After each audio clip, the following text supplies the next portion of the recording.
శ్రీనివాస్. ఈ రోజుల్లో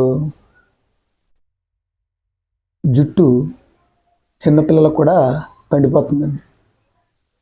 అది ఎందువలన అనేది ఎవరూ గమనించట్లేదు. చూడండి,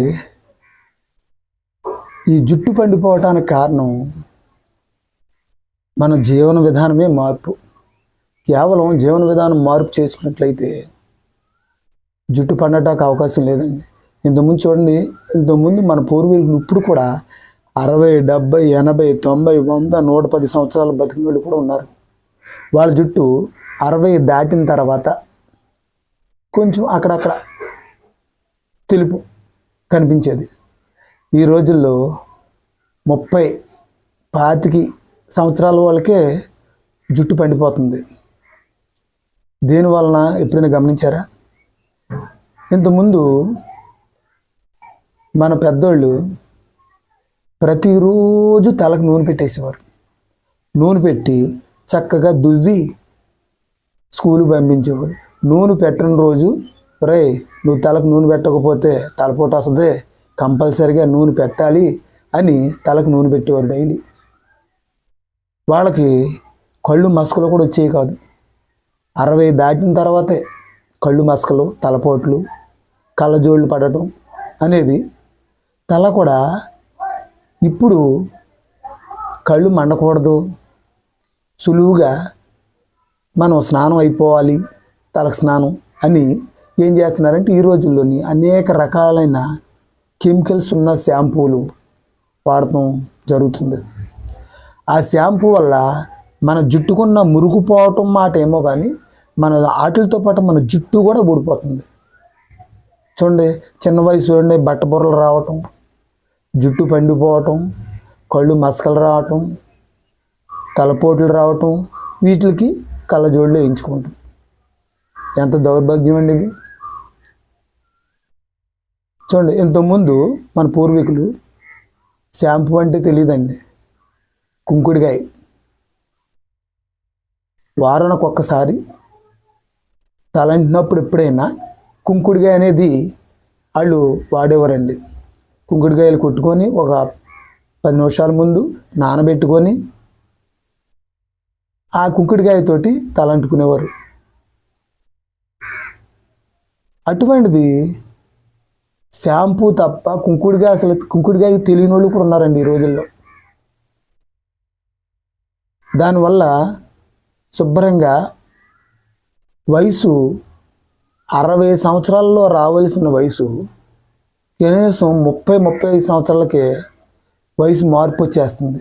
జుట్టు అయితే ఎప్పుడైతే మారిందో మనిషికి 30లో 40 కనబడతారండి పోలికలు ముఖంలో చూస్తే. అది చూడండి ఎలా ఉందో. ఇంతకుముందు స్నానం చేయాలంటే ఒంటి నిండా నూనె పెట్టి, సున్నుపిండి నలుగు పెట్టి, అది ఒక 10 నిమిషాలు ఆరనించి, చెవుల్లో నూనె పోసి, తలకు నూనె పెట్టి, కుంకుడికాయతో శుభ్రంగా స్నానం చేసి, తల శుభ్రంగా ఆరబెట్టుకొని తుడుచుకొని సాంబ్రాన్ని పొగేసుకొని అప్పుడు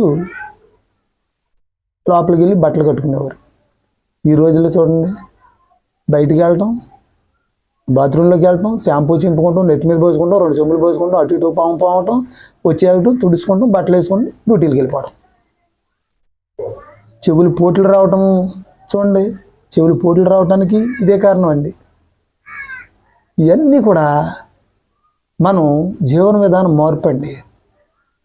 మనకి బాగా పూర్వీకుల కంట మనకి తెలివితేటలు బాగా ఎక్కువైపోయి అంత సులువనే ఆలోచనలు, సులువుగా ప్రతిదీ సులువుగా జరగాలి, సులువుగా చేయాలి, స్పీడ్ ప్రపంచం అయిపోయిందండి. ఒకళ్ళు కూడా 10 నిమిషాలు లేట్ అవ్వడానికి ఒప్పుకోవట్లేదు. ఈ మార్పు మన ఆరోగ్యానికి చెడగొడుతుందని ఎవ్వరూ గమనించట్లేదు. తిండి విషయంలో కూడా చూడండి, వెళ్ళారంటే 5 నిమిషాల్లో తినేయాలి. దాన్ని ఆ తిండి కూడా ఎలా తింటున్నారో, ఏం తింటున్నారో వాళ్ళకే తెలియదు. ఈ రోజుల్లోని సెలవులు చూసుకుంటూ తిండి తింటాం, టీవీలు చూసుకుంటూ టిఫిన్లు చేయటం, భోజనాలు చేయటం, వాళ్ళు ఎంత తింటున్నారో ఏం తింటున్నారో కూడా తెలియదు వాళ్ళకి. మనకి ఆహారం మన శరీరాన్ని, మన శరీరం అన్న బండిని నడిపే ఔషధం. దాన్ని ఎలా చూస్తున్నారంటే ఏదో వేసాం లోపలికి, అది ఎలా పనిచేస్తుంది అనేది ఎవరికైనా అనవసరం. లోపలికి వేసాం, ఆకలి వేసింది వేసాం, అంతవరకే.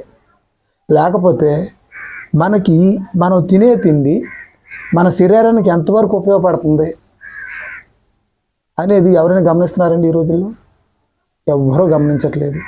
ఈ గమనించకపోవటం మూలనే ఆరోగ్యాలు శుభ్రంగా చెడిపోతున్నాయి. ఈ వీడియో చూసి కొంతవరకైనా ప్రజల్లో మార్పు రావాలని నా ఆశ. ఈ వీడియో మీకు నచ్చినట్లయితే